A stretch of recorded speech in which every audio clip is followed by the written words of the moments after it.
There's one more stitch we're going to learn called the purl stitch. Instead of keeping the yarn behind the work, we're going to bring the yarn to the front, bringing it between the needles, not over your needle.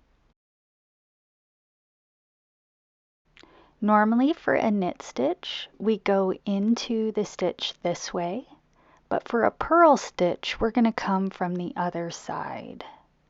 We're inserting the needle just under that front leg and staying on the front side of the holding needle. We're not going to poke through to the back like we do for a knit stitch. And now we wrap the yarn around the needle from top to bottom and pull it through behind the needle.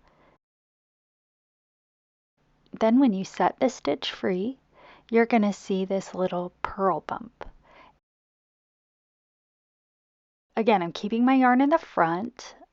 I'm poking the needle into the loop, wrapping the yarn around, and then pulling the stitch through to the back. Now this is how we do it when we're knitting continental. Let's show you English style.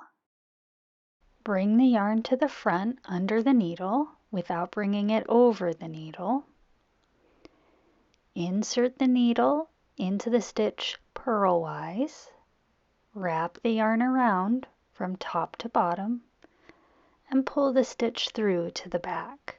Now purl to the end of the round and then alternate over the next 4 rounds. Knit round, purl round, knit round, purl round.